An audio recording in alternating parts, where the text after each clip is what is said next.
श्री गुरुदेव दत्त. श्री गुरुचरित्र अध्याय 22. वांज म्हैस दुभती झाली. ओम श्री गणेशाय नमः.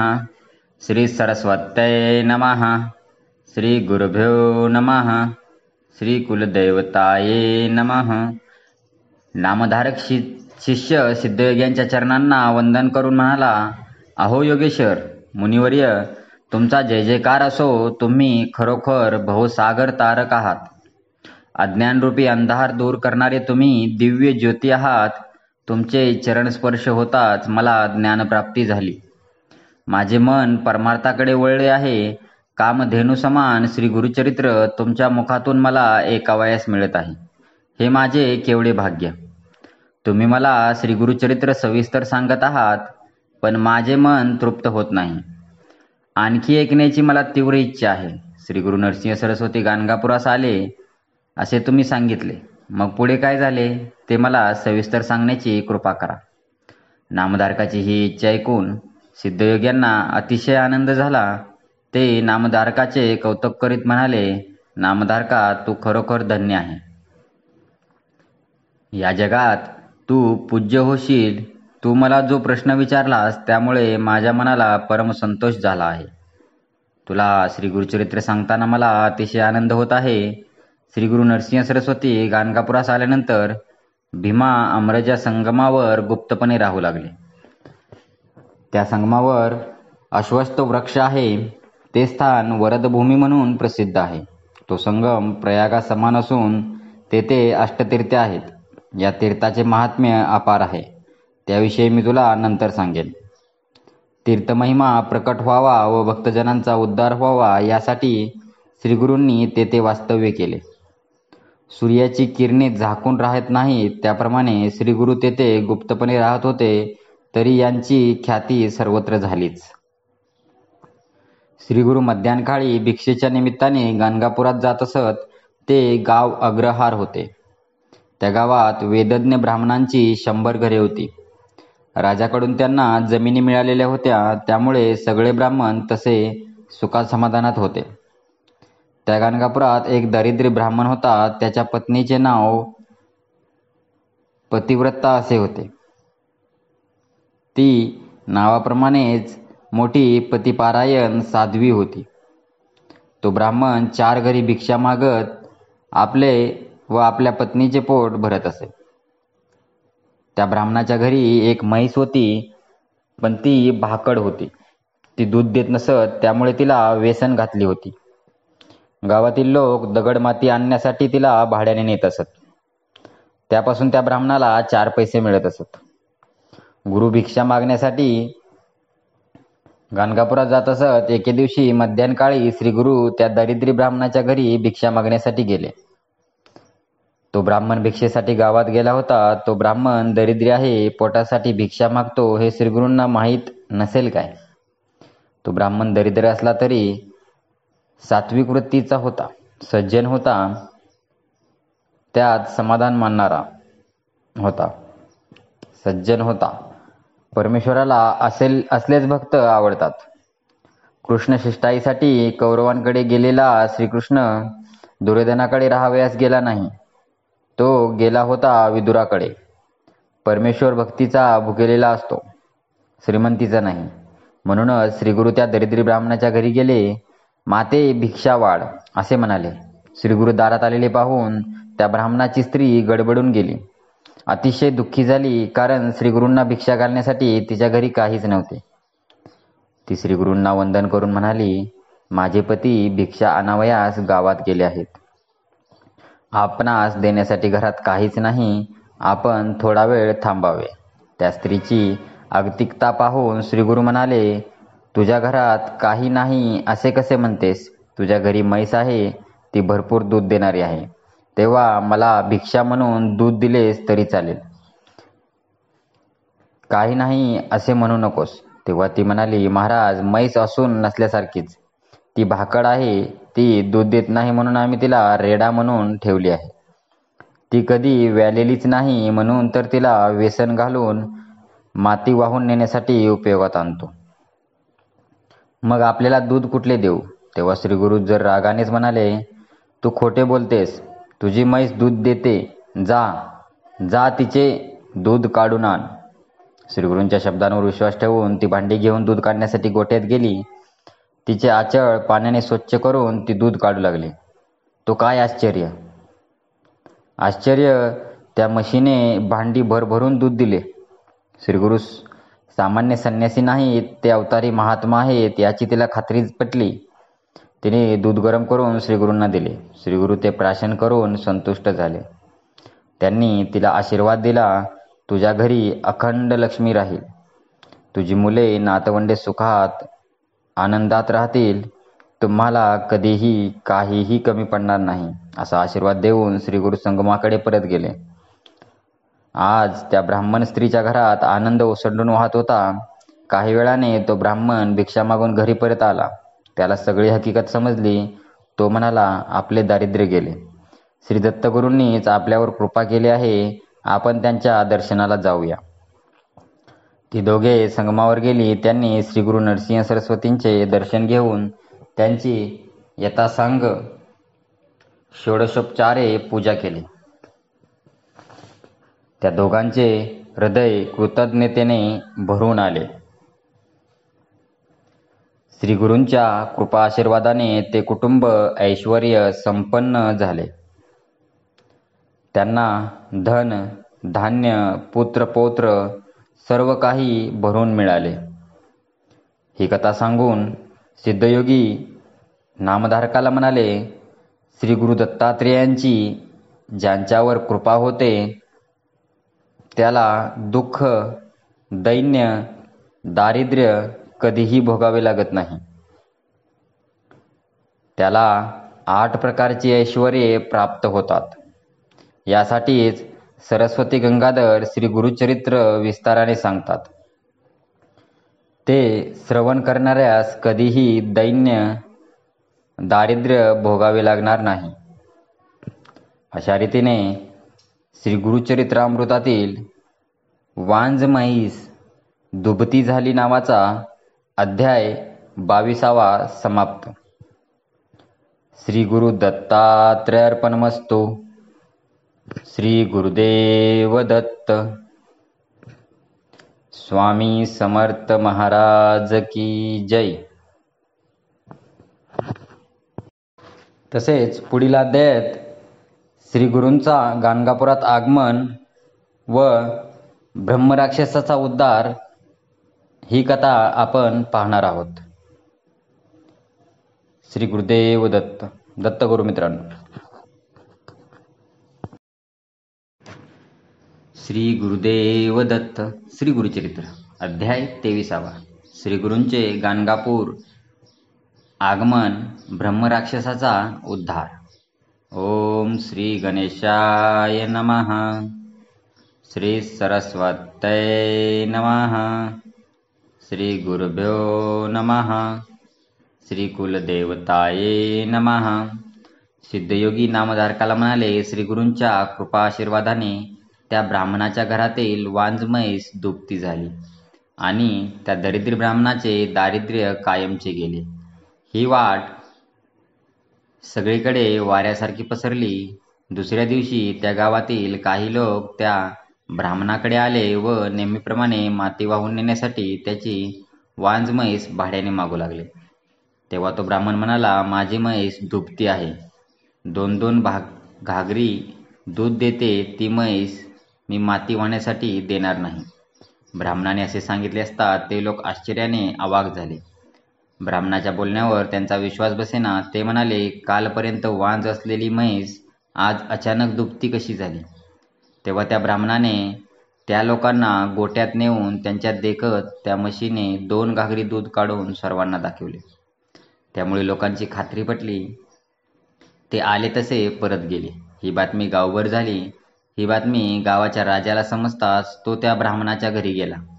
त्या ब्राह्मणाने सगळी हकीकत सांगताच त्या राजालाही श्री गुरु नरसिंह सरस्वतींच्या भेटीची ओढ लागली. मग तो आपल्या परिवारासह समारंभपूर्वक संगमावर श्री गुरूंच्या दर्शनाला गेला. श्री गुरूंच्या चरणांना मोठ्या भक्तिभावाने वंदन करून तो म्हणाला, स्वामी, आज आपल्या दर्शनाने मी खरोखर धन्य झालो. आपण साक्षात त्रैमूर्ती अवतार आहात. आमच्यासारख्या सामान्य बुद्धीच्या माणसांना आपले महात्म्य कसे कळणार? आपणच या जगाचे उद्धारकर्ते आहात. भक्तजनांचा उद्धार करण्यासाठीच आपण या पृथ्वीवर अवतार घेतला आहे. आपण मनुष्य वेशधारी परमेश्वर आहात. मी अज्ञानी नरजीव आहे. आपण माझा उद्धार करा. त्या राजाने अशी प्रार्थना केली असता श्रीगुरु प्रसन्न झाले. ते त्याला म्हणाले, आम्ही अरण्यवासी संन्यासी, आमच्याकडे तुझे काय काम आहे? तू आपल्या परिवारासह येथे कशासाठी आला आहेस? तुला काय हवे आहे? त्यावर तो राजा हात जोडून म्हणाला, आपण भक्तजनांचा उद्धार करणारे प्रत्यक्ष नारायण आहात. भक्तांच्या उद्धारासाठीच आपला अवतार आहे. आपण असे वनवासात का राहता? आपण येऊन राहिलात तर सर्व लोकांवर मोठे उपकार होते. गाणगापूर हे महास्थान आहे. आपण ते पावन करावे. आपल्यासाठी तेथे मठ बांधून देतो. तेथे राहून आम्हा सर्वांचा उद्धार करावा. राजाने अशी विनंती केली असता भक्तजनांच्या उद्धारासाठी आता प्रकट होण्याची वेळ आली आहे असा विचार करून श्रीगुरूंनी गाणगापुरात येण्याचे मान्य केले. श्रीगुरूंनी मान्यता देताच राजाला आनंद झाला. त्याने श्रीगुरूंच्यासाठी पालखी सजवली. मग त्या वाद्यांच्या गजरात व जयघोषात श्रीगुरूंना गाणगापुरास नेले. गावाच्या वेशीवर लोकांनी त्यांचे मोठे स्वागत केले व त्यांना गावात नेले. त्या गावाच्या पश्चिमेला एक भला मोठा उंच पिंपळ वृक्ष होता. त्या वृक्षाजवळ एक घर होते, पण ते पूर्ण ओसाड होते. त्या पिंपळावर एक अत्यंत क्रूर असा ब्रह्मराक्षस होता. तो माणसांना ठार मारून खात असे. सर्व लोकांना त्याची भीती वाटत असे.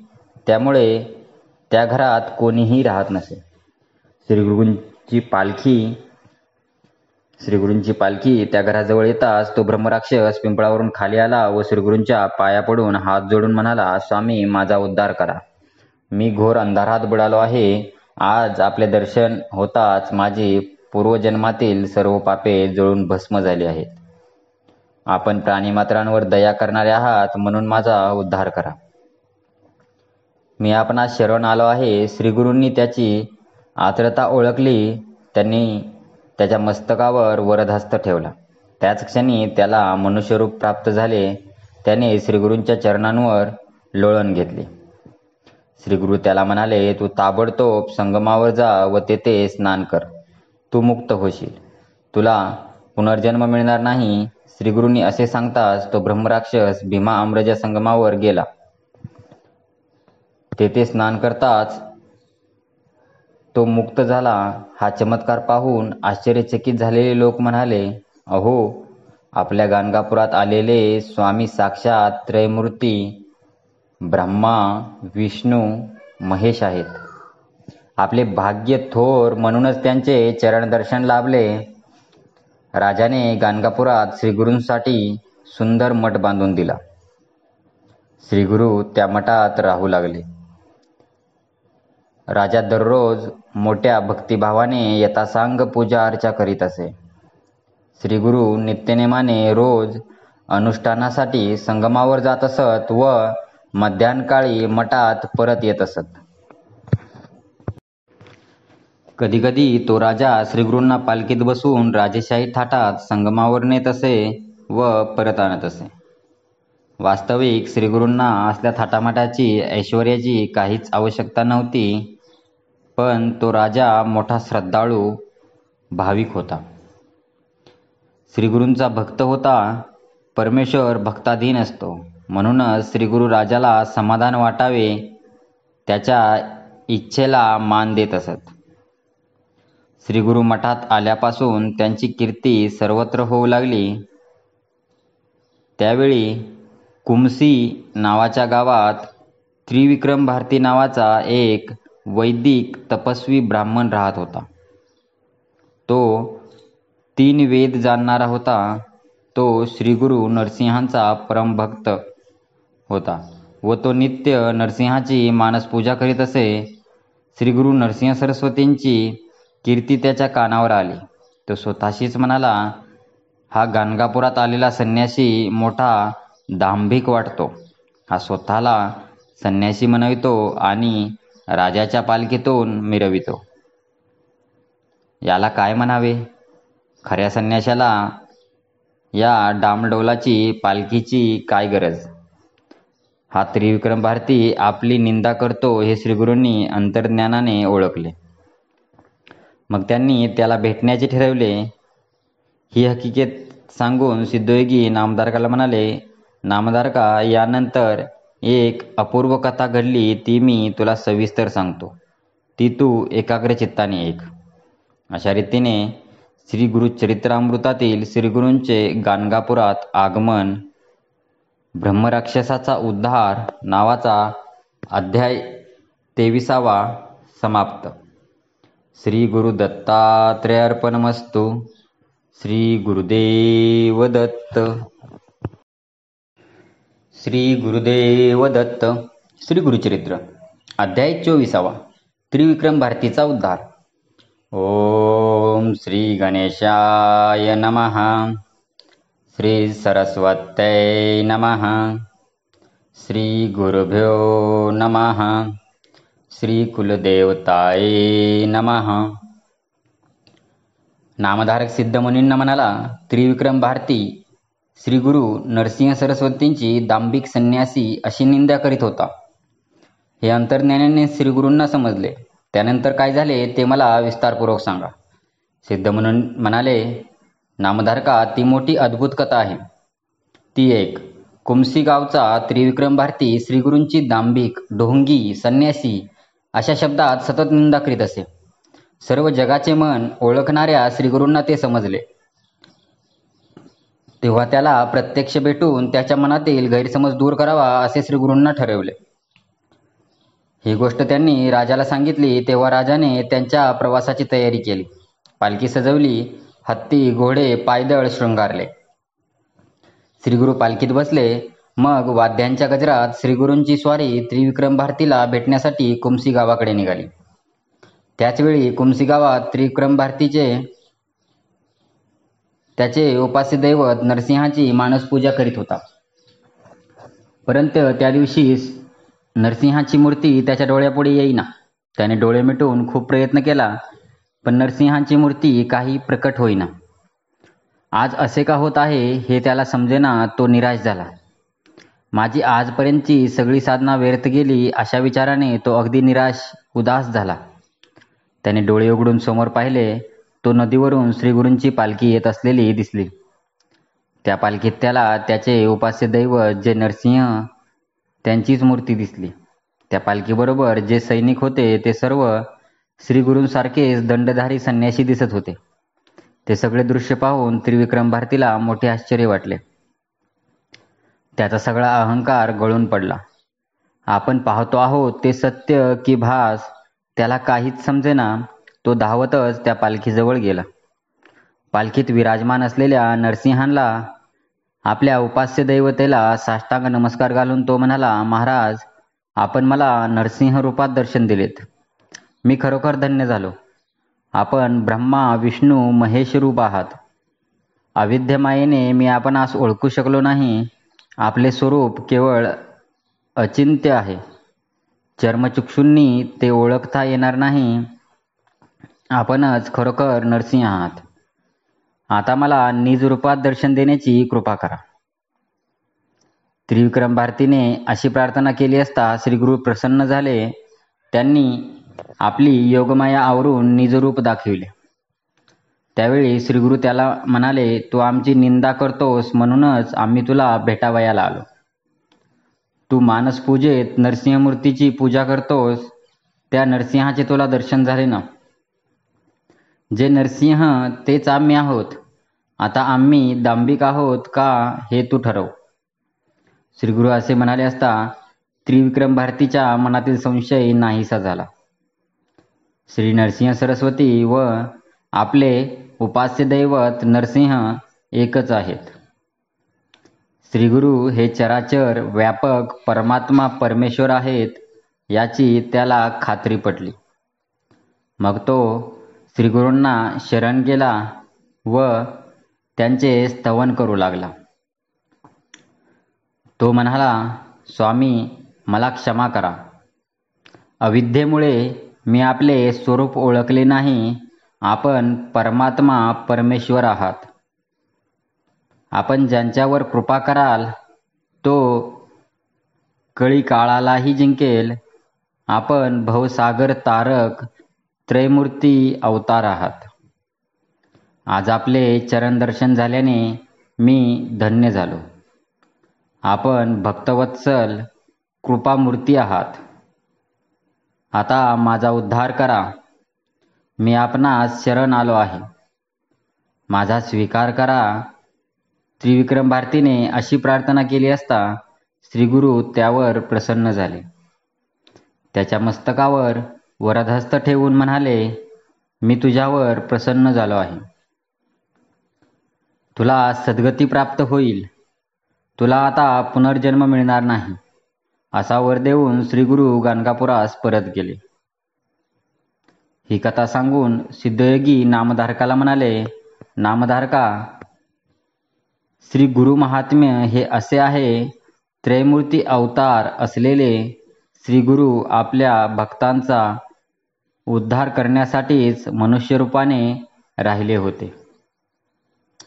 त्यांना जे मनुष्य म्हणतील ते सप्तजन्मापर्यंत नरकवास भोगतील. गुरु हाच ब्रह्मा, गुरु हाच विष्णू व गुरु हाच महेश्वर आहे. तो परब्रह्म स्वरूप आहे असे वेद पुराणेही सांगतात. म्हणून श्रीगुरु त्रयमूर्ती आहेत अशी दृढ श्रद्धा ठेवावी व त्यांना शरण जावे. श्री गुरुचरित्र कामधेनू आहे. या कलियुगातील ती अमृताची पानपोई आहे. ज्ञानीजन ज्याचे सेवन करतात, सरस्वती गंगाधर निश्चयाने सांगतात, हे श्री गुरुचरित्र जे भक्तिभावाने श्रवण पठण करतील त्यांना चारही पुरुषार्थाची प्राप्ती होईल. अशा रीतीने श्री गुरुचरित्रामृतातील त्रिविक्रम भारतीचा उद्धार नावाचा अध्याय 24वा समाप्त. श्री गुरुदत्तात्रेय अर्पणमस्तु. श्री गुरुदेव दत्त. श्री गुरुदेव दत्त. श्री गुरुचरित्र अध्याय 25वा. गर्विष्ठ ब्राह्मणांचा जयपत्राविषयी हट्ट. ओम श्री गणेशाय नमः. श्री सरस्वत्यै नमः. श्री गुरुभ्यो नमः. श्री कुलदेवताये नमः. सिद्धयोग्यांचा जय जयकार करीत नामधारक म्हणाला, योगीराज, तुम्ही खरोखर संसारसागर तारक आहात. मला याची खात्री पटली आहे. तुम्ही मला परमार्थ सांगून माझ्यावर अनंत उपकार केले आहेत. श्री गुरु नरसिंह सरस्वती हे त्रयमूर्ती अवतार आहेत. जे लोक अज्ञानी असतात त्यांना ते सामान्य मनुष्य वाटतात, पण ज्ञानी लोकांना प्रत्यक्ष म्हणजे साक्षात परमेश्वर वाटतात. श्रीगुरूंनी त्रिविक्रम भारतीला आपले खरे परमेश्वरी रूप दाखविले व त्याचे अज्ञान दूर केले. मग पुढे काय झाले ते मला सविस्तर सांगण्याची कृपा करा. नामधारकाने अशी विनवणी केली असता सिद्धयोगी म्हणाले, वत्सा नामधारका, त्या श्रीगुरूंची लीला खरोखर अगम्य आहे. त्यांच्या सर्व लीला मी सांगू लागलो तर पुष्कळ वेळ लागेल. कथाही खूप मोठी होईल, पण थोडेफार तुला सांगतो. 1. विदुरा नगरात एक यवन राजा होता. तो अत्यंत क्रूर व कमालीचा ब्राह्मण द्वेष्टा होता. तो नित्य पशुहत्या करीत असे व आपल्या सभेत ब्राह्मणांना बोलावून त्यांना वेद म्हणावयास सांगत असे. तो मोठ्या मोठ्या विद्वान ज्ञानी ब्राह्मणांना आपल्याकडे बोलावून सांगत असे, तुम्ही माझ्या येथे सर्व वेद म्हणा, मी तुम्हाला भरपूर पैसे देईन. जो कोणी मला वेदार्थ सांगेल त्याची मी विशेष पूजा करीन. त्यात जे मोठे ज्ञानी असत ते सांगत, आम्ही मतिहीन म्हणजे अज्ञानी आहोत, आम्हाला वेदातले काहीही समजत नाही असे सांगून ते तेथून काढता पाय घ्यायचे. परंतु जे मूर्ख अज्ञानी असत ते पैशाच्या लोभाने त्या यवनाकडे जाऊन वेदपठण करीत असत. त्यावेळी यज्ञकांडाचा अर्थ ऐकताना तो दुष्ट यवन राजा कुत्सितपणे हसून म्हणायचा, तुम्ही ब्राह्मण यज्ञ करता तेव्हा पशुहत्या करता. मी तुम्हाला चालते, मग आम्ही पशुहत्या केले इतर काय बिघडते. असे बोलून तो ब्राह्मणांची यथेच्छ निंदा नालस्ती करायचा व जो विद्वान असेल त्याला भरपूर धन देत असे. ही बातमी ऐकून ठिकठिकाणचे अनेक ब्राह्मण केवळ धनाच्या लोभाने त्या यवनाकडे येऊन त्याला वेद म्हणून दाखवित असत. या कलियुगात असे जे मतिहीन मदोन्मत्त द्रव्यलोभी असतील ते यमलोकाला जाण्याच्या योग्यतेचे असतील यात तीळमात्र शंका नाही.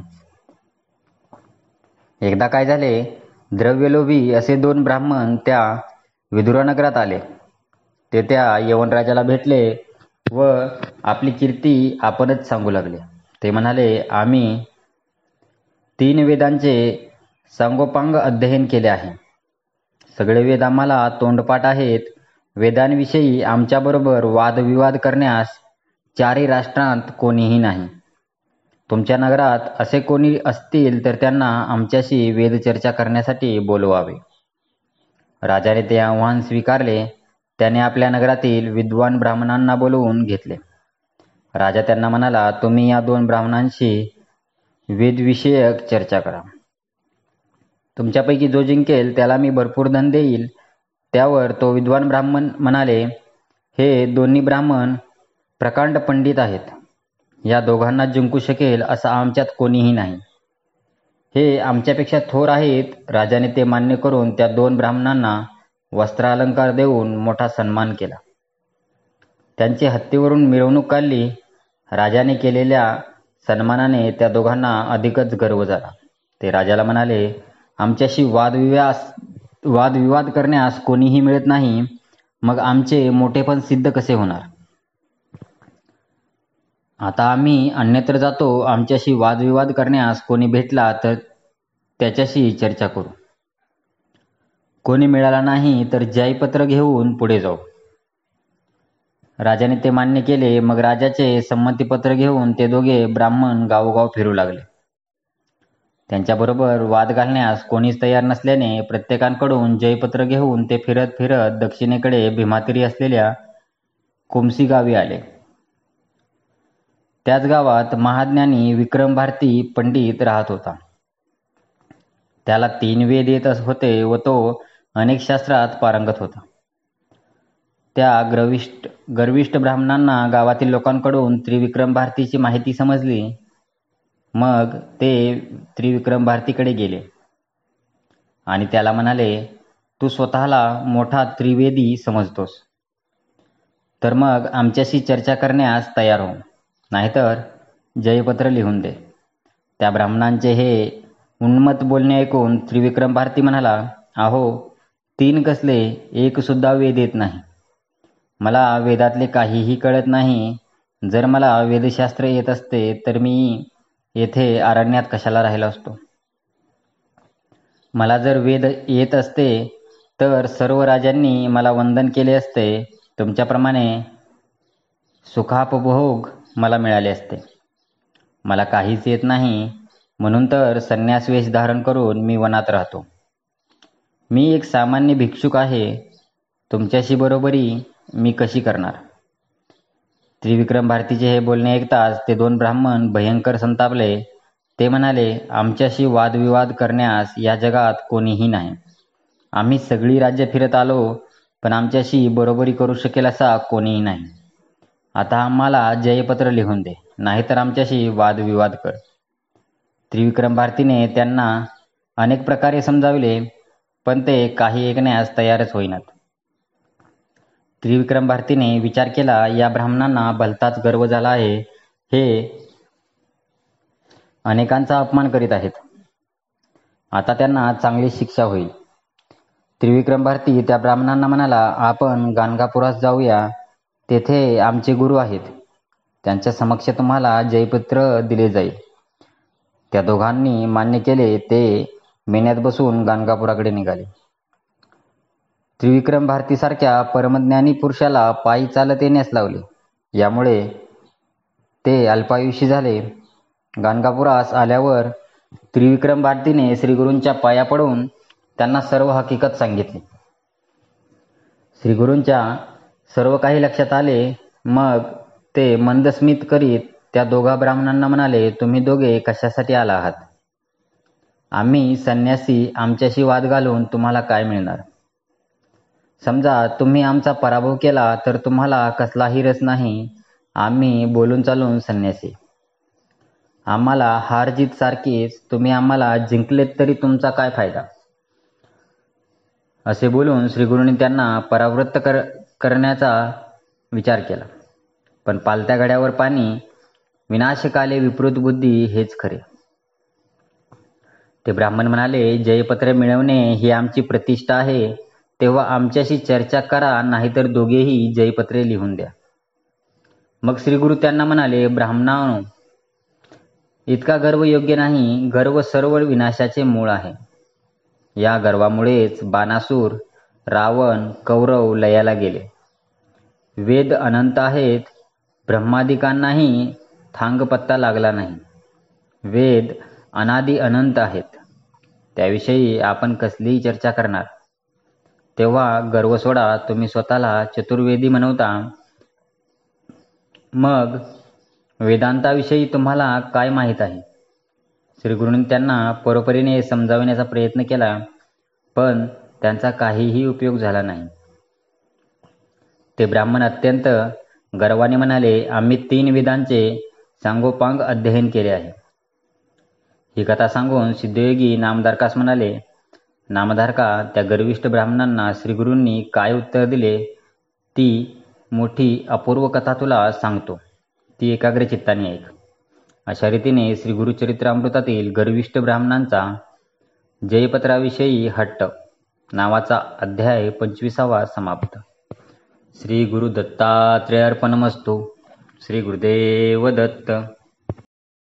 श्री गुरुदेव दत्त. श्री गुरुचरित्र अध्याय 26वा. वेद विस्तार. ओम श्री गणेशाय नमः. श्री सरस्वत्यै नमः. श्री गुरुभ्यो नमः. श्री कुलदेवताये नमः. वेद अनादि अनंत आहेत. ब्रह्मदेवालाही त्यांचे पूर्ण ज्ञान नाही. म्हणून तुम्ही वृथा अभिमान बाळगू नका, गर्व करू नका, असे श्रीगुरूंनी त्या गर्विष्ठ ब्राह्मणांना समजवण्याचा खूप प्रयत्न केला. पण त्याचा काही उपयोग झाला नाही. आम्ही 3 वेद जाणतो असे ते गर्वाने पुन्हा पुन्हा बोलत होते. तेव्हा त्यांचा गर्व परिहार करण्यासाठी श्रीगुरू त्या ब्राह्मणांना म्हणाले, नसत्या ब्रह्मात राहू नका. वेद अनंत आहेत. प्रत्यक्ष नारायणाचा अवतार असलेल्या व्यासांनी वेदाचे विभाजन केले, पण त्यांनाही वेदांचे पूर्ण ज्ञान नव्हते. त्या व्यासांचे पैल, वैशंपायन, जैमिनी व सुमंतू असे 4 मुख्य शिष्य होते. आम्ही सर्व वेदांचा अभ्यास करणार आहोत असे ते म्हणाले असता, हे केवळ अशक्य आहे. कल्पपर्यंत आयुष्य लाभले तरी एका वेदाचेही अध्ययन पूर्ण होऊ शकणार नाही. एकदा भारद्वाज ऋषी ब्रह्मदेवाकडे गेले आणि म्हणाले, मला ब्रह्मचर्याश्रमात सर्व वेद शिकण्याची इच्छा आहे. मला तसा वर द्या. तेव्हा ब्रह्मदेव म्हणाले, वेद अनंत आहेत. संपूर्ण वेद कसे शिकता येईल? मलाही वेदांचा थांगपत्ता लागलेला नाही. वेद किती आहेत याची तुला कल्पना नाही, म्हणून तू असे बोलतो आहेस. आता मी तुला वेद किती आहेत तेच दाखवितो. असे सांगून त्यांनी भारद्वाजांना अतिउंच असे 3 पर्वत दाखविले व हे 3 पर्वत म्हणजेच 3 वेद आहेत असे सांगितले. त्या पर्वतप्राय 3 वेदराशी पाहून घाबरलेले भारद्वाज म्हणाले, मी इतके वेद कसे काय शिकणार? केवळ अशक्य आहे असे बोलून ते ब्रह्मदेवांना शरण गेले. मग ब्रह्मदेवांनी त्यांना अध्ययनासाठी 3 मुठी भरून वेद दिले. भारद्वाजांनी त्या 3 वेदातील काही मंत्र वेगळे काढून 4था वेद तयार केला असे सांगून व्यास आपल्या 4 शिष्यांना म्हणाले, मी आता तुम्हाला एक वेद देणार आहे. एकेका वेदाचाही अभ्यास करण्यास खूप प्रयास पडतात. तुम्हाला अभ्यास करण्यासाठी त्यातील थोडेफार सांगेन. त्यावर ते शिष्य व्यासांना म्हणाले, आम्हाला एक एक वेद त्याच्या आधी अंतासह सांगा. त्यातील जे शक्य आहे ते आम्ही शिकू. असे बोलून त्या 4 शिष्यांनी व्यासांच्या चरणांना वंदन केले. मग संतुष्ट झालेल्या व्यासांनी आपल्या 4 शिष्यांना वेदसंहिता दिल्या. त्यांनी प्रथम पैल नावाच्या शिष्याला जवळ बोलावून त्याला ऋग्वेद दिला. वंशपायनाला यजुर्वेद सांगितला. जैमिनीला सामवेद दिला व सुमंतूला अथर्ववेद संहिता दिली. अशा प्रकारे वेदव्यासांनी त्यांच्या पहिल्यादी 4 वेदसंहिता दिल्या. त्याचप्रमाणे प्रत्येक वेदाचे ध्यान, स्वरूप, वर्ण, गोत्र, देवता, छंद, उपवेद व शाखा या सर्व गोष्टी सविस्तर समजावून सांगितल्या. व्यासांनी 4 वेदांची केलेली ही सविस्तर चर्चा श्रीगुरूंच्या मुखातून ऐकून ते गर्विष्ठ ब्राह्मण अवाक झाले. मग श्रीगुरू म्हणाले, पूर्वी या भारतखंडात पुण्यवान लोक खूप जण होते. सर्वजण वर्णाश्रम धर्माचे निष्ठापूर्वक पालन करीत असत. पण आता या कलियुगात ब्राह्मणांनी अगदी ताळतंत्र सोडला आहे. ते कर्मभ्रष्ट झाले आहेत. स्वधर्म सदाचार यापासून दूर गेले आहेत. वेदबाह्य आचरण करू लागले आहेत. वेदाध्ययन मागे पडले आहे. त्यामुळे वेदांचे सामर्थ्य लोप पावले आहे. आजकाल ब्राह्मण मलेच्छांपुढे वेदपठण करतात. यामुळे ब्राह्मण वर्णाचे सत्व नाहीसे झाले आहे. ते मंदबुद्धीचे झाले आहेत. पूर्वी ब्राह्मण वर्गाला फार महत्त्व होते. वेद सामर्थ्याने त्यांना दैवत्व प्राप्त झाले होते. म्हणूनच त्यांना भूदेव म्हटले जात असे. राजे महाराजे ब्राह्मणांच्या चरणांची पूजा करीत असत. त्यांना कोणी सर्वस्वाची दक्षिणा देऊ केली तरी ते तिचा स्वीकार करीत नसत. वेदविद्याच्या सामर्थ्यांमुळे ब्राह्मणांना ब्रह्मा विष्णू महेश वश होत असत. इंद्रादी देवांनाही ब्राह्मणांची भीती वाटत असे.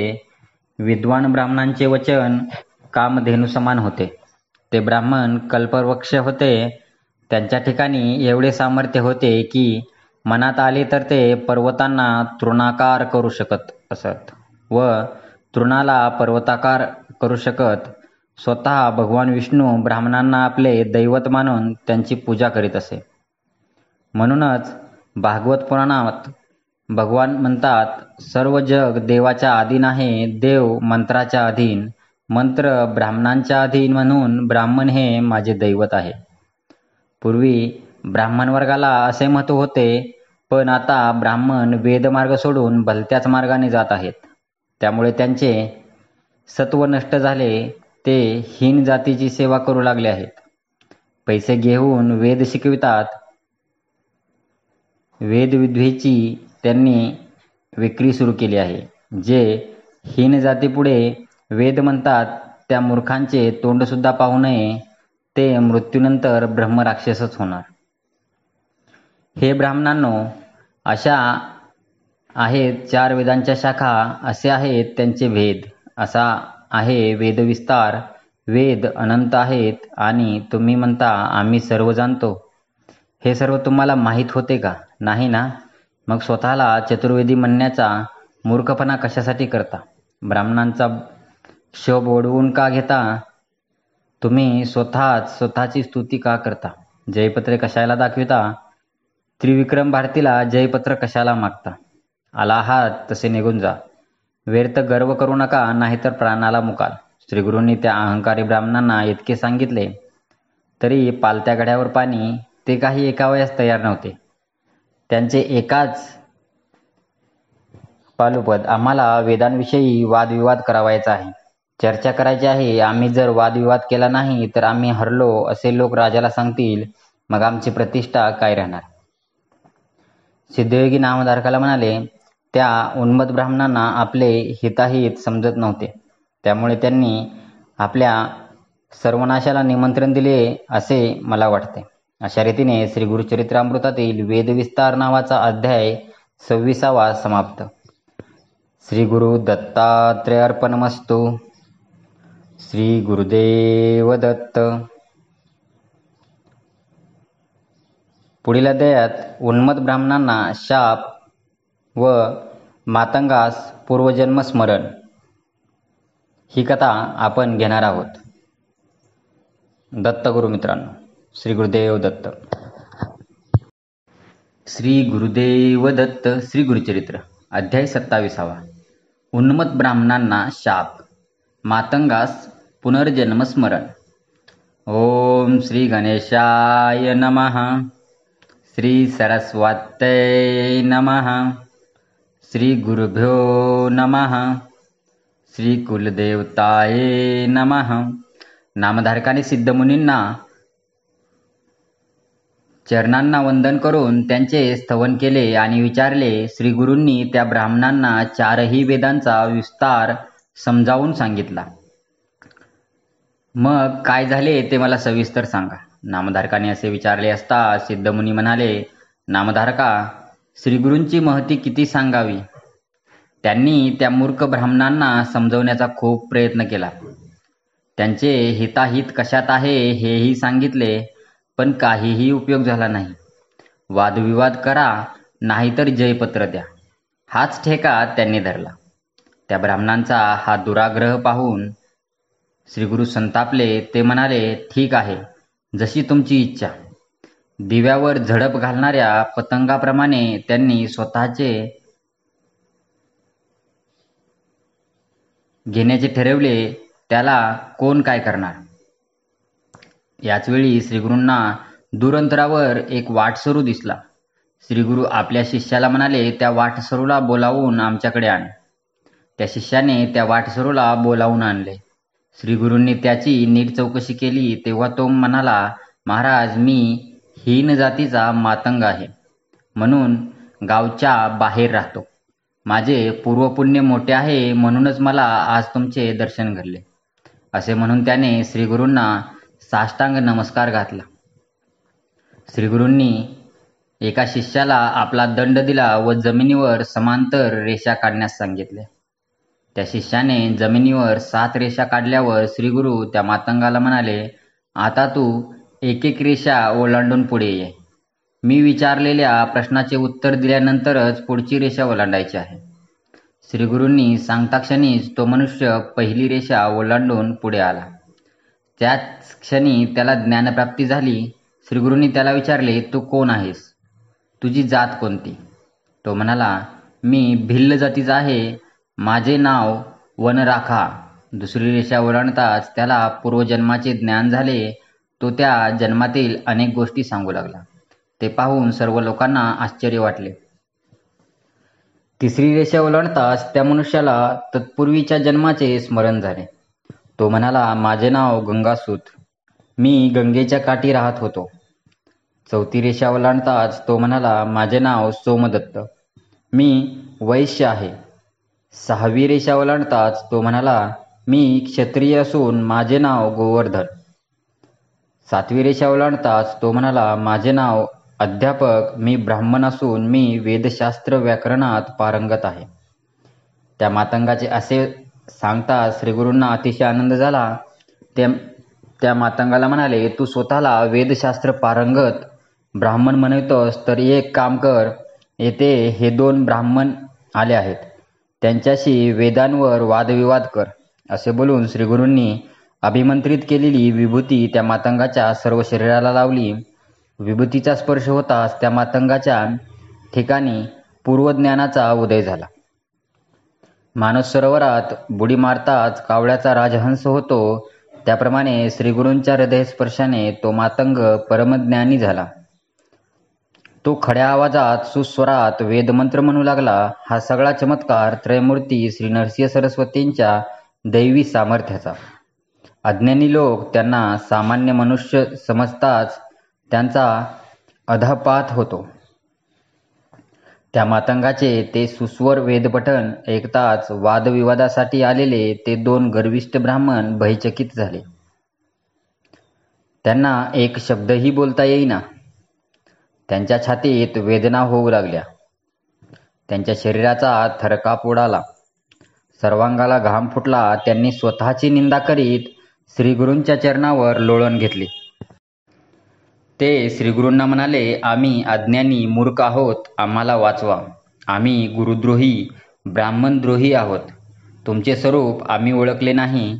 तुम्ही साक्षात शिवशंकर आहात. तुम्ही कृपाळू आहात, आमच्यावर दया करा. आमच्या अपराधांची क्षमा करा, आमचा उद्धार करा. त्या ब्राह्मणांनी अशी विनवणी केली असता श्रीगुरू म्हणाले, तुमच्या अपराधांना क्षमा नाही. तुम्ही मदांध होऊन त्रिविक्रम भारतीला त्रास दिलात, त्यांचा अपमान केलात, अनेक ब्राह्मणांचा तुम्ही धिक्कार केलात. विद्येच्या गर्वाने उन्मत्त होऊन तुम्ही करू नयेत अशा अनेक वाईट गोष्टी केल्यात. आता भोगा आपल्या पापांची फळे. तुम्ही ब्रह्मराक्षस व्हाल ही शापवाणी ऐकताच ते ब्राह्मण शोकाकुल झाले. ते उशाप मागू लागले. त्यावर कृपामूर्ती श्रीगुरू म्हणाले, तुम्ही 12 वर्षे ब्रह्मराक्षस व्हाल. तुम्हाला कृतकर्माचा पश्चाताप झाल्यामुळे तुम्ही शांत राहाल.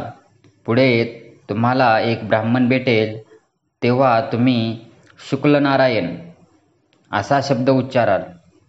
त्याच्या पुढील वाक्य तो तुम्हाला सांगेल, तेव्हाच तुमचा उद्धार होईल. आता तुम्ही नदीवर जा. श्रीगुरूंनी असे सांगताच ते ब्राह्मण गावाबाहेर गेले.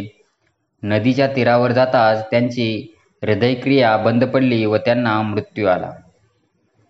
कृतकर्माचे फळ ज्याने त्यानेच भोगावे लागते. त्या आत्मघातकी ब्राह्मणांना गुरु शापाने मृत्यू आला व ते ब्रह्मराक्षस झाले.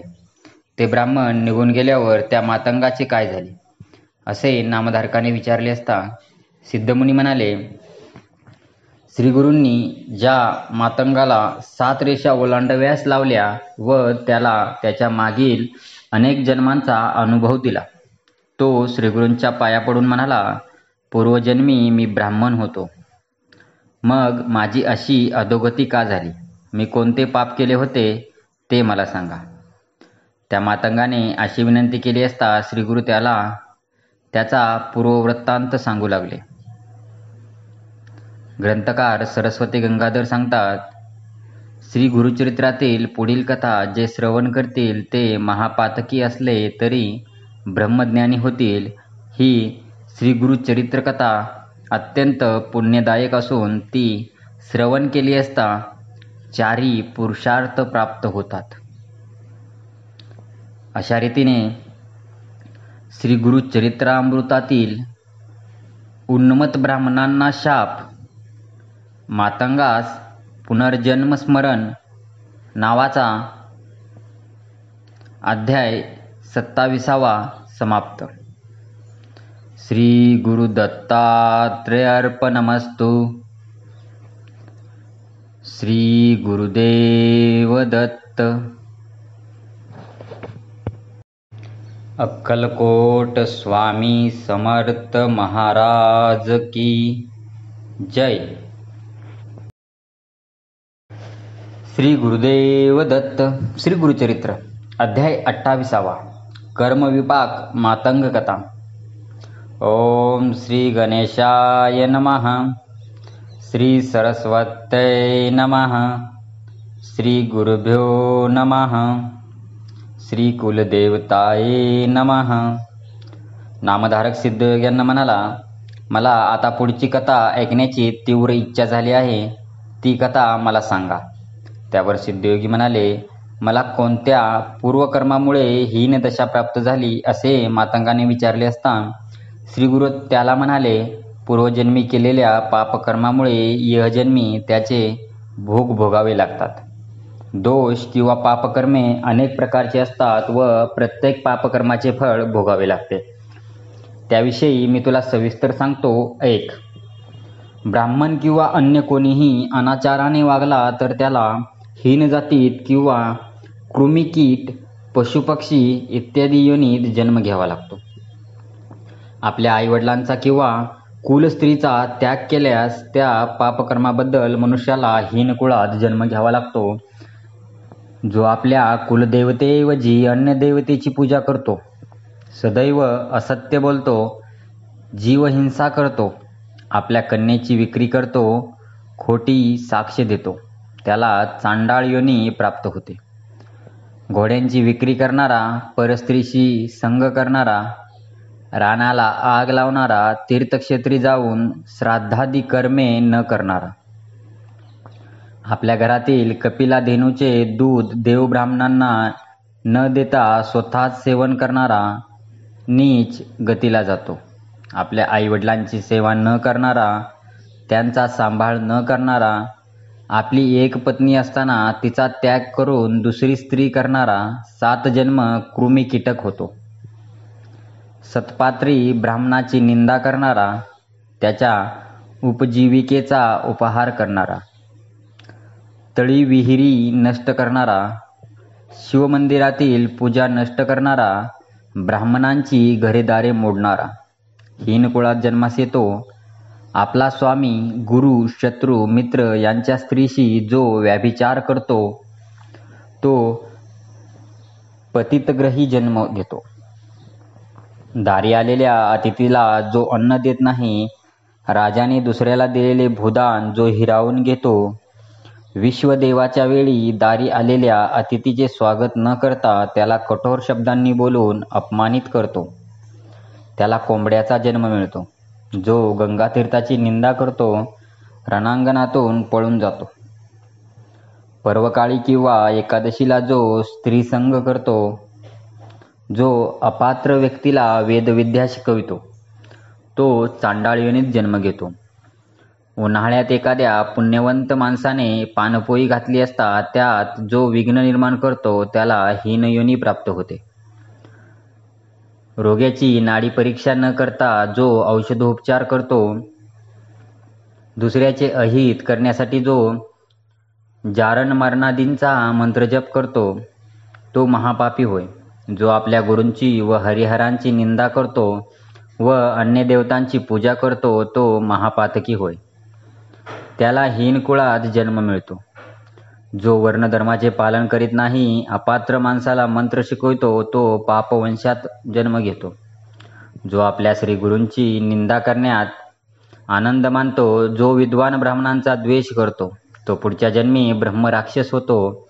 जो आपल्या गुरूंची पूजा करतो, तो त्याच वेळी दुसऱ्या देवांची व दुसऱ्या गुरूंची निंदा करतो, त्याला अपस्मार रोग होतो व त्याला दारिद्र्य दुःख भोगावे लागते.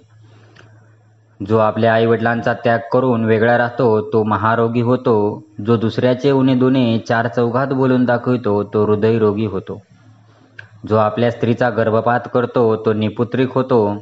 त्याला पुत्र झालाच तर तो जगत नाही. जो वेदशास्त्र पुराणांचे श्रवण पठण करीत राहत नाही, तो बहिरा अंध होऊन जन्मास येतो. जो पापी माणसाशी मैत्री करतो त्याला गाढवाचा जन्म मिळतो. पापी माणसांकडून औषध घेतो तो हरिण होतो. ब्रह्महत्या करणारा क्षयरोगी होतो. मद्यपान करणाऱ्याचे दात काळे होतात. सुवर्ण चोरी करणाऱ्याला नखे कुजण्याचा रोग होतो. गुरुस्त्रे कदे जो वाईट नजरेने पाहतो तो कुष्ठरोगी होतो. दुसऱ्याच्या सेवकाला फूस लावून पळवितो त्याला सदैव तुरुंगवास भोगावा लागतो. जो परिस्त्रीची चोरी करतो तो जन्मताच मंदबुद्धीचा होतो. शेवटी तो नरकात जातो. सापांना ठार मारणारा सर्पयोनीत जन्मास येतो. अशी अनेक पापकर्मे आहेत व त्यांची फळे भोगावी लागतात.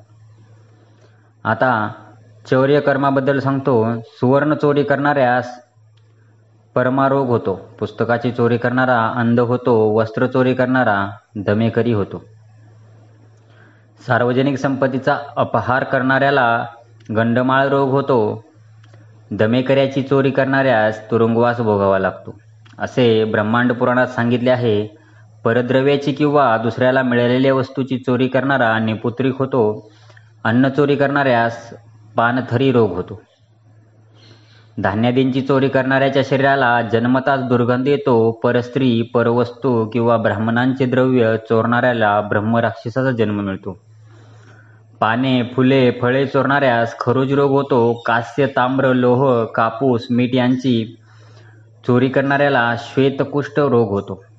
देवद्रव्याचा उपहार करणारा, देवकार्याचा नाश करणारा, अभक्ष्य भक्षण करणारा पंडुरोगी होतो. दुसऱ्याचे भूमिगत धन चोरणाऱ्याला सदैव शोक करावा लागतो.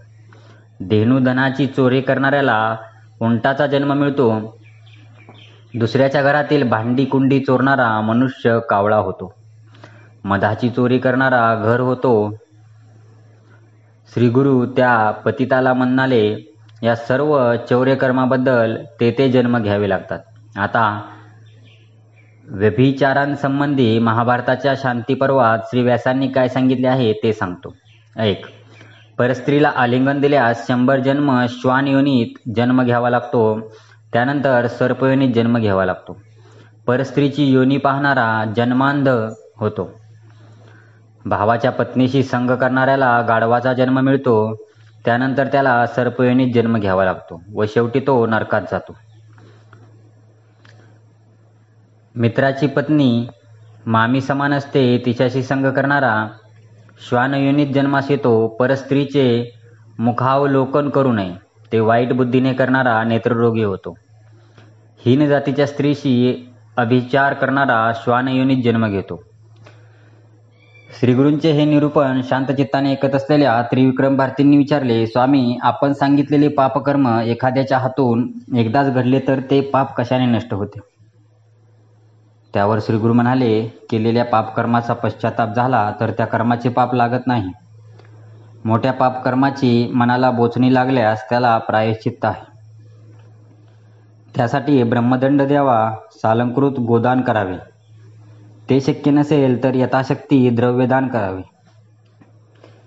केवळ अजाणतेपणे पाप घडल्यास प्रायश्चित्ताने शुद्धी होते.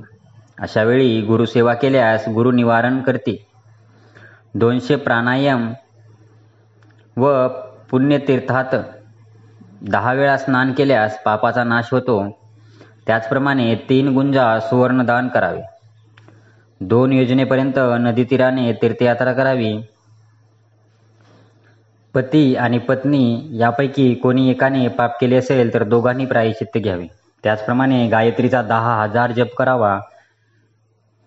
12 सत्पात्री ब्राह्मणांना भोजन द्यावे. 1000 तिलाहुती द्याव्यात. याला गायत्री कृच्छ असे म्हणतात. त्याचप्रमाणे प्राजापत्यकृच्छ, अतिकृच्छ, पर्णकृच्छ करावे. त्यामुळे केवळ अज्ञानाने झालेली पापे नष्ट होतात. समुद्र सेतूबंधी स्नान केल्यास ब्रह्महत्या व कृताग्निपातकांचा नाश होतो. विधीपूर्वक 1 कोटी गायत्री मंत्राचा जप केल्याने ब्रह्महत्या पातकाचा नाश होतो. 1 लक्ष गायत्री जप केल्याने गुरुपत्नीशी केलेल्या पातकाचा नाश होतो. अशा प्रकारे श्रीगुरूंनी त्रिविक्रम भारतीला पापमुक्तीसाठी करावयाची स्नान, दान, जप, तप, उपोषण, तीर्थयात्रा, पण त्या मातंगाला पुन्हा आपल्या जातीत जावे असे वाटेना. श्रीगुरूंनी त्याला स्वतःच्या घरी जाण्यास सांगितले. तो जाण्यास तयार नव्हता. इतक्यात त्या मातंगाची बायको, मुले तेथे आली. त्यांची पत्नी म्हणाली, माझ्या पतीला अपस्माराची व्याधी झाली आहे. बराच वेळ झाला नाही तरी हे घरी परत आले नाहीत, म्हणून ह्यांना शोधित आम्ही येथे आलो आहोत. ती त्याच्याजवळ जाऊ लागली तेव्हा तो मातंग म्हणाला, मला स्पर्श करू नकोस, मी ब्राह्मण आहे. लोकांनी तिला घडलेली हकीकत सांगितली. तेव्हा ती शोक करीत श्रीगुरूंना म्हणाली, स्वामी, हे काय झाले? आता मी काय करू? मी आपणास शरण आले. कृपा करा, माझ्या पतीची व माझी ताटातूट करू नका. मग श्रीगुरू त्या मातंगाला म्हणाले, आता तू आपल्या घरी जा. तुझ्यामुळे दुःख झाले तर तुला सद्गती प्राप्त होणार नाही. ज्याला संसारात रस नाही त्याने बायका मुलांच्या भानगडीत पडू नये. पण एकदा संसारात पडल्यावर बायका मुलांचा त्याग केला तर मोठा दोष निर्माण होतो. तू सूर्यचंद्राला साक्षी ठेवून स्त्रीचा स्वीकार केला आहेस. आता तिचा त्याग केलास तर तू महापापी ठरशील. तुला सद्गती मिळणार नाही. श्रीगुरूंनी असे सांगितले असता तो मातंग म्हणाला, स्वामी, मला आता ज्ञानप्राप्ती झाली आहे. मग मी पुन्हा ज्ञातिहीन कशाला होऊ? तो असे म्हणाला असता श्रीगुरूंनी विचार केला, याच्या शरीरावर विभूती आहे. त्याचाच हा परिणाम आहे. ती धुतली गेली म्हणजे याच्या ठिकाणी अज्ञान निर्माण होईल. श्रीगुरूंनी एका लोभी संसारासक्त ब्राह्मणाला बोलावून सांगितले, तू या मातंगावर स्वहस्ते पाणी ओत, म्हणजे याच्या ठिकाणी संसाराची आसक्ती निर्माण होईल. त्या ब्राह्मणाने नदीवरून घागर भरून आणली व त्या मातंगाच्या अंगावर ओतली. त्यामुळे श्रीगुरूंनी त्या मातंगाच्या अंगावरती प्रक्षेपण केलेली अभिमंत्रित भस्म धुवून गेले. त्याच क्षणी त्या मातंगाचे जातीस्मरण नाहीसे झाले. तो धावतच आपल्या बायका मुलांजवळ गेला आणि विचारू लागला, मी येथे कसा आलो? तुम्ही येथे कशासाठी आला आहात? मला काही समजत नाही. मग तो आपल्या बायका मुलांसह घरी परत गेला. हा सगळा प्रत्यक्ष घडलेला प्रसंग पाहून लोकांना मोठे आश्चर्य वाटले. श्रीगुरूंची लीला अगाध आहे, त्यांना पुन्हा एकदा कळले. त्यावेळी तेथे उपस्थित असलेले त्रिविक्रम भारती श्रीगुरूंना म्हणाले, स्वामी, भस्माच्या प्रभावाने त्या मातंगाला पूर्वजन्माचे स्मरण झाले व ते भस्म धुतले गेले असता त्याची स्मृती नाहीशी झाली. हा भस्माचा प्रभाव मोठा अद्भुत आहे, मला त्याविषयी सविस्तर सांगा. त्रिविक्रम भारतींनी अशी विनंती केली असता श्रीगुरूंनी भस्म महात्म्य सांगण्याचे मान्य केले. अशा रीतीने श्रीगुरुचरित्रामृतातील कर्मविपाक मातंग कथा नावाचा अध्याय 28 समाप्त. श्री गुरु दत्तात्रेय अर्पणमस्तु. श्री गुरुदेव दत्त. श्री गुरुदेव दत्त. श्री गुरुचरित्र अध्याय 29 भस्म महात्म्य. ब्रह्मराक्षसाचा उद्धार. ओम श्री गणेशाय नमः. श्री सरस्वते नमः. श्री गुरुभ्यो नमः. श्री कुलदेवताये नमः. नामधारकाने सिद्धयोग्यांना विनंती केली. पूर्वी त्रिविक्रम भारतींनी श्रीगुरूंना भस्म महात्म्य विचारले होते. मग पुढे काय झाले ते मला सविस्तर सांगा. नामधारकाने अशी विनंती केली असता श्रीगुरूंनी त्रिविक्रम भारतीला काय सांगितले ते सिद्धयोगी नामधारकाला सांगू लागले. श्रीगुरू त्रिविक्रम भारतीला म्हणाले, मी तुला आता भस्म महात्म्य सांगतो, ते लक्षपूर्वक ऐक. पूर्वी कृतयुगात वामदेव नावाचे एक प्रसिद्ध महातपस्वी शिवयोगी होते. ते सुखदुःखरहित, शांत, समदर्शी, आत्माराम, ग्रह व ग्रहिणी विरहित होते. ते भस्मधारी, जटाधारी, वल्कले धारण करणारे होते. एकदा ते फिरत फिरत भयंकर अशा क्रौंच वनात गेले. निर्जन अशा त्या वनात तहान भुकेने व्याकुळ झालेला एक भयानक ब्रह्मराक्षस होता. वामदेवांना पाहताच त्यांना खाण्यासाठी तो राक्षस धावत आला. परंतु वामदेव थोडेसुद्धा घाबरले नाहीत. वामदेवांच्या शरीराचा स्पर्श होताच त्या राक्षसाची सर्व पापे तत्क्षणी नष्ट झाली. वामदेवांच्या अंगाचे भस्म त्या ब्रह्मराक्षसाच्या अंगाला लागले. त्यामुळे त्याचा राक्षसभाव नाहीसा झाला. त्याला पूर्वजन्माचे स्मरण झाले. परिसाच्या स्पर्शाने लोखंडाचे सोने व्हावे त्याप्रमाणे त्या राक्षसाचे सगळे जीवनच बदलून गेले. त्याची तहान भूक नाहीशी झाली. शांत झालेला तो वामदेवांच्या पाया पडून विनवणी करू लागला, स्वामी, तुम्ही तर प्रत्यक्ष परमेश्वर आहात. मी तुम्हाला शरण आलो आहे, माझा उद्धार करा. वामदेवांनी त्याला विचारले, तू कोण आहेस? या अरण्यात का हिंडतोस?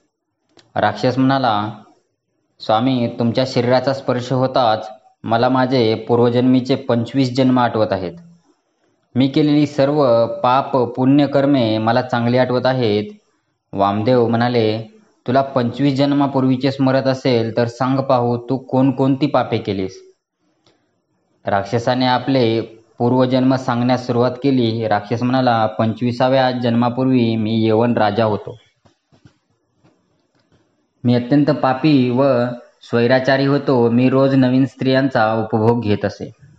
रोज एकेका स्त्रीचा उपभोग घेऊन तिला सोडून देत होतो व नवीन स्त्रीचा अपहार करीत होतो. मी सधवा, विधवा, कुमारी, रजस्वाला अशा सर्व स्त्रियांचा फार केला व त्यांच्याशी कुकर्म केले. अशा रीतीने विषयभोगात आसक्त झालेल्या मद्यपान करणाऱ्या मला तरुणपणी क्षयादी अनेक रोग झाले. मंत्र्यांनी व सेवकांनी माझा त्याग केला. शत्रूंनी माझे राज्य हिरावून घेतले. शेवटी माझ्या क्रूर माने मला मृत्यू आला. जो मनुष्य धर्मभ्रष्ट होतो त्याचे आयुष्य नष्ट होते, त्याला अपयश येते, भाग्य क्षीण होते, तो अत्यंत दुर्गतीला जातो. त्याचे पितरसुद्धा स्वर्गभ्रष्ट होतात. मृत्यूनंतर मला यमलोकात नेले. तेथे मला भयंकर अशा नरककुंडात टाकले. 1000 वर्षे मी तेथे पडून होतो. त्यानंतर जे पाप शिल्लक होते त्याचे फळ म्हणून मला यमाने पिशाच योनीत जन्म दिला. 1000 वर्षे अनेक यातना भोगल्यानंतर मी यमाकडे गेलो. यमाने मला पृथ्वीवर ढकलून दिले. मग मला वाघाचा जन्म मिळाला. दुसऱ्या जन्मी मी अजगर झालो. तिसऱ्या जन्मी लांडगा, चौथ्या जन्मी डुक्कर, 5व्यात सरडा झालो, 6व्या जन्मी कुत्रा, 7व्या जन्मी कोल्हा झालो, 8व्यात गवा, 9व्यात मी वानर झालो, 13व्या जन्मी बगळा झालो, 14व्या जन्मी रानकोंबडा, त्यानंतर गिधाड, मग मांजर, त्यानंतर बेडूक झालो, 18व्या जन्मी मी कासव झालो, त्यानंतर मासा, पुढे उंदीर व घुबड झालो, 22व्या जन्मी मी रानहत्ती झालो, त्यानंतर मला उंटाचा जन्म मिळाला, त्यानंतर निषाद व आता राक्षस झालो. तुम्हाला पाहताच मी तुम्हाला ठार मारून खाण्यासाठी धावून आलो. मी तुम्हाला पकडले, पण तुमच्या शरीरावरील भस्माचा स्पर्श झाला आणि मला हे सर्व जन्म आठवले. तुम्ही खरोखरच परमेश्वर आहात. आज तुमच्या दर्शनाने व भस्माच्या स्पर्शाने मला पूर्वजन्माचे ज्ञान झाले. मी आज पावन झालो आहे. या भस्माचे केवढे हे महात्म्य. त्यावर वामदेव म्हणाले, माझ्या भस्माचा स्पर्श होताच हा चमत्कार घडला हे खरे आहे. भगवान शिवशंकर या भस्माचा लेप स्वतःच्या शरीरावर लावतात. एवढा या भस्माचा मान आहे. याचे महात्म्य विशेष ते काय सांगणार. पण याविषयी मी तुला एक कथा सांगतो. त्यावरून या भस्माच्या ठिकाणी केवढे सामर्थ्य आहे याची तुला कल्पना येईल. वामदेव कथा सांगू लागले. पूर्वी द्रविड देशात एक आचारभ्रष्ट ब्राह्मण राहत होता. त्याचे वाईट आचरण पाहून त्याच्या नातलंगांनी व मित्रांनी त्याला वाळीत टाकले होते. तो एका हीन जातीतील एका स्त्रीच्या नादी लागला. त्याने त्याच्याशी विवाह केला. तो इतर स्त्रियांशी सुद्धा व्यभिचार करीत असे. तो चोऱ्या करून पोट भरीत असे. तो एकदा चोरी करावयास गेला असता त्याला एका माणसाने ठार मारले व त्याचे प्रेत गावाबाहेर घाणेरड्या उकिरड्यावर टाकून दिले. त्याच्यावर कोणतेही संस्कार केले नाहीत. यमदूतांनी त्याला पकडून मारझोड करीत यमलोकात नेले. तेथे त्याला अनेक यमयातना भोगाव्या लागल्या. इकडे काय झाले, एक शिवमंदिरापुढे पुष्कळ भस्म पडले होते. त्या दिवशी महाशिवरात्र होती. मंदिरात लोक शंकराची पूजा अर्चा करीत होते. त्यावेळी तेथे एक कुत्रा आला. तो शिवलिंगाकडे पाहत त्या भस्मात लोळला. तेथून उठला व जिथे त्या ब्राह्मणाचे प्रेत पडले होते तेथे गेला. त्यावेळी त्या कुत्र्याच्या अंगाला जे शिवभस्म लागले होते ते चुकून ब्राह्मणाच्या प्रेताला लागले. त्याच क्षणी तो ब्राह्मण पापमुक्त झाला. शिवदूतांनी ते भस्म पाहिले आणि त्यांनी त्या ब्राह्मणाला यमदूताजवळून हिसकावून घेतले व ते यमदूतांना मारू लागले.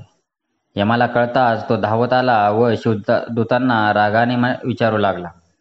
शिवदूत म्हणाले, त्या ब्राह्मणाच्या कपाळी भस्म लागले होते, त्यामुळे तो पावन झाला आहे. भगवान सदाशिवाची आज्ञा आहे की जे भस्म लावतात त्यांचे स्थान कैलासात आहे, यमलोकात नाही. यापुढे तुमच्या दूतांना सूचना द्या की ज्यांनी जाणते अजाणतेपणे भस्म लावले आहे ते कितीही मोठे पापी असली तरी त्यांना शिवलोकातच पुढील गती मिळते. रुद्राक्षधारी भक्तांनाही शिवलोकीची गती मिळते.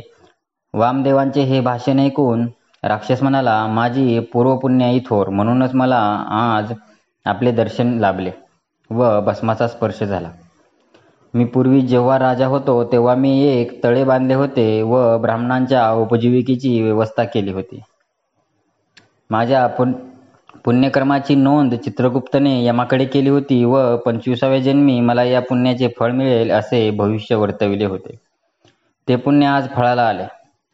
आता या भस्माचा विधी कसा करायचा, हे भस्म कसे लावायचे हे सर्व मला सांगा. राक्षसाने अशी विनंती केली असता वामदेव म्हणाले, एक, पूर्वी एकदा अत्यंत पवित्र अशा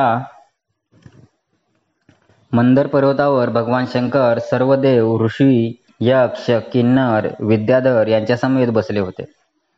त्यावेळी सनतकुमारांनी शंकरांना भस्मविधी विचारला. त्यावर भगवान शंकर म्हणाले, पवित्र अशा गोमायाच्या चांगल्या गोवऱ्या करून त्या वाळवाव्यात. त्यात मातीचा एक कणही असू नये. नंतर त्या गोवऱ्या जाळून त्यांची राख करावी. तेच भस्म नंतर शिव गायत्रीने ओम तत्पुरुषाय विद्महे महादेवाय धीमहि तन्नो रुद्राः प्रचोदयात्. ओम तत्पुरुषाय विद्महे महादेवाय धीमहि तन्नो रुद्राः प्रचोदयात् अभिमंत्रित करावे. त्यावेळी अग्निरिती भस्म इत्यादी मंत्र म्हणावे. संध्योजात या मंत्राने भस्म तळहातावर घ्यावे, मग ते अंगठ्याने मळावे. त्र्यंबक या मंत्राने भस्म भाळी लावावे. त्रायुषे या मंत्राने कपाळास व सर्वांगाला लावावे. भस्म लावताना तर्जनी व करंगळी वापरू नये. कपाळावर 2 बोटांनी भस्म लावावे. अंगठ्याने मध्यरेषा काढावी. नंतर त्रिबोटीने सर्वांगास भस्म लावावे. या भस्मभूषणाने आपल्या हातून झालेली सर्व पापे जळून भस्म होतात. त्याचप्रमाणे मद्यपान, ब्रह्महत्या, अभक्ष्यभक्षण इत्यादी महापातके सुद्धा या पवित्र भस्माने नष्ट होतात. भस्मधारक पुण्यात्मा होतो. त्याला पृथ्वीवरील सर्व पवित्र तीर्थात स्नान केल्याचे पुण्य मिळते. त्याला आयुष्य, आरोग्य, यश, कीर्ती, ज्ञान व सर्व सुखे यांचा लाभ होतो. त्याच्या 42 पिढ्यांचा उद्धार होतो. सर्व देव, यक्ष, गंधर्व त्याला मान देतात. शेवटी तो दिव्य विमानातून स्वर्गास जातो. तेथून ब्रह्मलोक व वैकुंठलोक येथेही अनंतकाळ वास्तव्य करून तो कैलास लोकी जातो. त्याला सायुज्य मुक्ती प्राप्त होते. भगवान शंकरांनी केलेले हे भस्मनिरूपण ऐकून सर्व देवांना अतिशय आनंद झाला. हे भस्म महात्म्य ऐकून राक्षसाला अतिशय आनंद झाला. त्याने वामदेवांना विनंती केली, स्वामी माझा उद्धार करा. मग दयाघन वामदेवांनी त्या ब्रह्मराक्षसाला अभिमंत्रित केलेले भस्म दिले. त्याने ते भस्म आपल्या कपाळी लावले. त्याच क्षणी त्याला दिव्य देह प्राप्त झाला. मग तो वामदेवांना प्रदक्षिणा घालून आकाशमार्गाने आलेल्या दिव्य विमानात बसून दिव्य लोकास गेला. हे भस्म महात्म्य सांगून श्री गुरु नरसिंह सरस्वती त्रिविक्रम भारतीला म्हणाले, वामदेव हे साक्षात शिवस्वरूप होते. जगाच्या उद्धारासाठीच ते सर्वत्र संचार करीत होते. त्रयमूर्ती दत्तप्रभूंशी साधर्म्य असलेल्या त्यांच्या हस्ते प्राप्त झालेले भस्म धारण केल्यामुळे ब्रह्मराक्षसाचा उद्धार झाला. म्हणूनच गुरुकृपा सर्वश्रेष्ठ आहे. हे ऐकून अतिशय आनंदित झालेले त्रिविक्रम भारती स्वस्थळी निघून गेले. अशा रीतीने श्री गुरुचरित्रामृतातील भस्म महात्म्य ब्रह्मराक्षसाचा उद्धार नावाचा अध्याय 29वा समाप्त. श्री गुरु दत्तात्रेयार्पणमस्तु. श्री गुरुदेव दत्त.